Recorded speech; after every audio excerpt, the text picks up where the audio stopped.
He's the one who told me 11 months before 9/11 ever happened that there was going to be an event.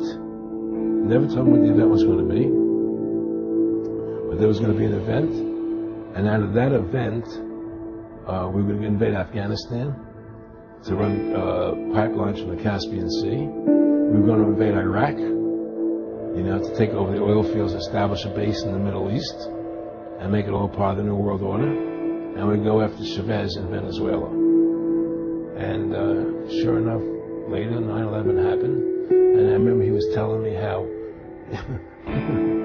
you're gonna see soldiers looking in caves for people in Afghanistan and Pakistan and all these places, and there's gonna be this war on terror, which is no real enemy, and the whole thing is a giant hoax.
And all will be in your chips.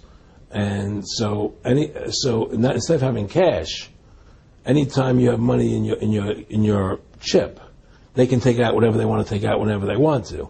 If they say you owe us this much money in taxes, they just deduct it out of your chip digitally. Total control. Total control.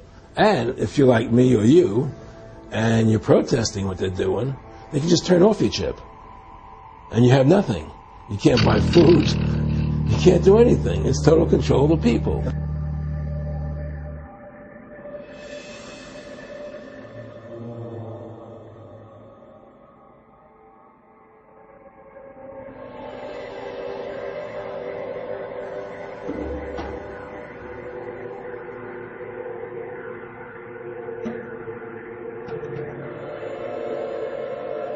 What do you think women's liberation was about? And I said, I had pretty conventional thinking about it at that point. I said, I think it's about women having the right to work, getting equal pay with men, just like they won the right to vote, And he started to laugh. He said, you're an idiot. And I said, why am I an idiot? He said, let me tell you what that was about. We, the Rockefellers, funded that. We funded women's lib, And we're the ones who got all over the newspapers and television, the Rockefeller Foundation. He says, and you want to know why? He says, there were two primary reasons. And one reason was we couldn't tax half the population before women's lib. And the second reason was now we get the kids in school at an early age. We can indoctrinate the kids how to think. It breaks up the family. The kids start looking at the state as the family, as the school, as the officials, as their family, not as the parents teaching them. Tell me, finance it. We, the Rockefeller Foundation, financed that women's lib movement. You want to know why? For 2 reasons. Half the population wasn't taxable before. And the second reason is, now the kids go to our schools at an early age, and we mold them. There's no more family at home to take care of the kids. The state becomes the family now, Aaron. You get it? And that's how this country is working. It's run by evil. It's run by evil forces. And people in this country better wake up to the truth and save this country from what's happening.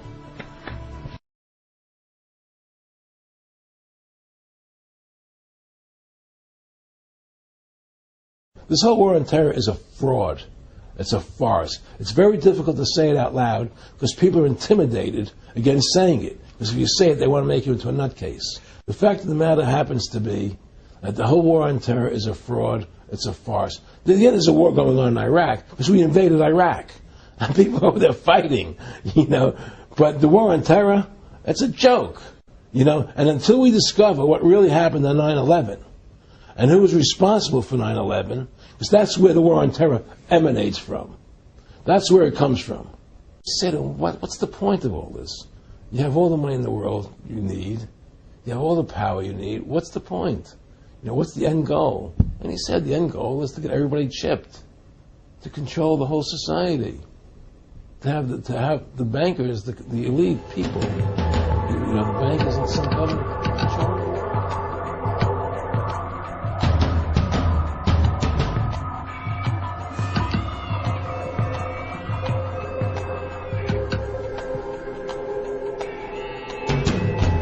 If you take a frog and drop him into a pot of boiling water, he'll jump right out.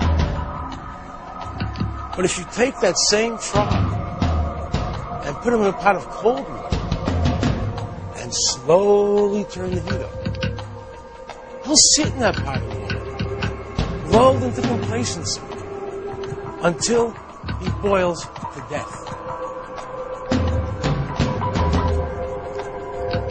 Ladies and gentlemen, we are that frog.